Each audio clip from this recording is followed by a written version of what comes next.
Olá, sou Paulo Eduardo, estamos chegando para mais um estudo aqui no canal Minuto Missionário. Seja bem-vindo, que prazer encontrar você aqui.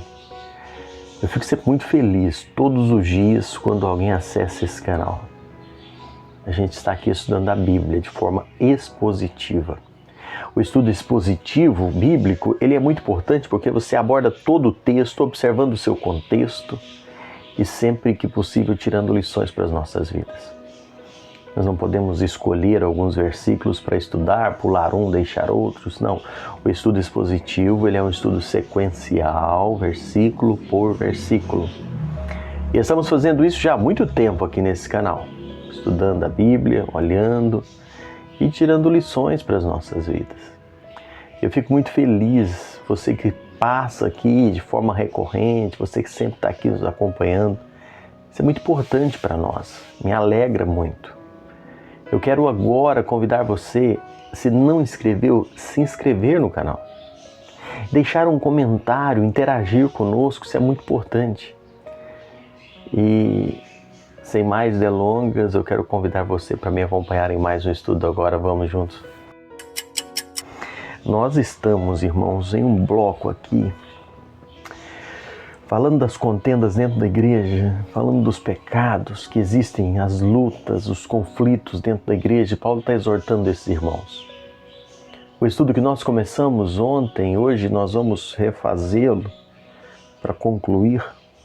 1 Coríntios 6, versículos de 9 a 11. Paulo trata aqui, faz um chamado para que a igreja deve fazer uma autoavaliação sobre a sua vida de obediência, de santidade na presença do Senhor. Olha esse texto, eu tenho certeza que é muito conhecido, certamente você já ouviu, e eu vou fazer a leitura. 1 Coríntios capítulo 6, versículos de 9 a 11, ele diz: Ou não sabeis que os injustos não herdarão o reino de Deus? Não vos enganeis, nem impuros, nem idólatras, nem adúlteros, nem efeminados, nem sodomitas, nem ladrões, nem avarentos, nem bêbados, nem maldizentes, nem roubadores herdarão o reino de Deus. Tais fostes alguns de vós, mas vos lavastes, fostes santificados, fostes justificados em nome do Senhor Jesus Cristo e no Espírito do nosso Deus. Irmãos, nós cristãos, nós precisamos ter algumas convicções muito claras no nosso coração. Paulo traz isso para a igreja de Corinto. Nós precisamos ter convicções em relação ao nosso futuro. Nós sabemos, a Bíblia revela sobre o futuro. Nós vivemos com pés na terra, mas a nossa mente deve estar nos céus, nas coisas celestiais, na eternidade. Nós não nos detemos às coisas deste mundo. Paulo chama esses irmãos a pensarem nisso. Paulo começa o texto que nós refletimos dizendo: Ou não sabeis que os injustos não herdarão o reino de Deus. Injusto aqui, Paulo está falando na prática da injustiça. Paulo está falando daqueles que vivem praticando o pecado de forma recorrente, característica desse mundo que nós vivemos. Você sabe muito bem o que eu estou dizendo, o mundo que nós vivemos vive no pecado, na prática do pecado, sem remorso, sem preocupação. Hoje, olha o mundo que nós vivemos, a imoralidade reinando hoje, a impureza, a imoralidade é uma coisa descarada. As pessoas hoje não têm mais nenhum tipo de temor, de receio para a prática do pecado. E não estão nem aí. Mas o cristão, que sabe do amanhã, que sabe o que diz a Bíblia, ele precisa ter muito cuidado, autoavaliar. Aquela pessoa que diz que já aceitou Jesus como Salvador, mas vive de forma recorrente na prática do pecado. E Paulo faz uma lista aqui, no último estudo nós detalhamos um por um aqui. A pessoa que vive na prática do pecado constantemente e está pecando e não está nem aí, continua pecando e continua pecando. ela precisa fazer uma avaliação se verdadeiramente ele ou ela é um salvo, se ele já nasceu de novo de verdade. O pecado, ele é um incidente.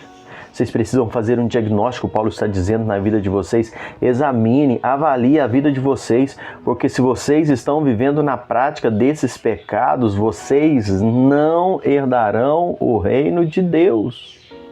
Pode ser comum, pode ser normal, pode ser aceito pela sociedade, pode ser o que todo mundo faz, mas é pecado, Deus não tolera, e quem vive na prática do pecado não herdarão o reino de Deus. Mas termina esse texto com uma mensagem gloriosa, e eu acho isso aqui muito precioso, irmãos. O texto termina assim: tais fostes alguns de vocês. Verso 11. Paulo dá um testemunho de conversão aqui. Paulo dá um testemunho de mudança de vida. Isso é uma frase milagrosa, porque ele nos diz que houve milagre da graça de Deus naquele inferno moral da cidade de Corinto, onde essas práticas todas que nós lemos aqui eram comuns lá em Corinto, mas houve mudança, houve transformação de vida. Paulo está escrevendo essa carta para os irmãos em Corinto. Irmãos, eu leio essa carta e eu fico observando Paulo escrevendo essa carta com tanta coisa lá naquela igreja, mas Paulo chama ele de irmãos. 20 vezes Paulo usa a expressão irmãos nessa carta aos Coríntios. Quando você começa a ler essa carta, a gente coça a cabeça e pergunta: será que esse povo era crente mesmo? Será que esse povo era convertido mesmo? Mas Paulo tem o cuidado de chamá-lo 20 vezes irmãos. E Paulo dá o testemunho dizendo: vocês, alguns de vocês eram assim. Alguns de vocês foram injustos, impuros, idólatras, adúlteros, homossexuais, larápios, avarentos, beberrões, maledicentes, assaltantes. Paulo acrescenta: mas houve um momento em que Jesus transformou a vida de vocês e vocês foram mudados. Louvado seja Deus por isso. O Evangelho muda vidas.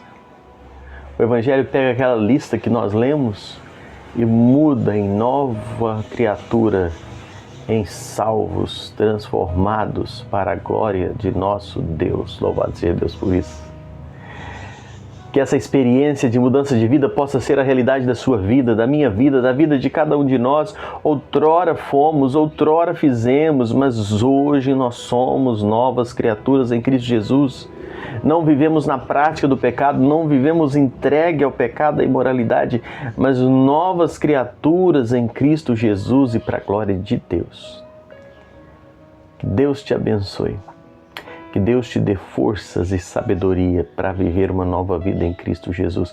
E se você vive na prática do pecado, se entregando ao pecado, eu convido você a se render a Cristo, a clamar por perdão, por libertação, e você vai também viver eis essa lista aqui.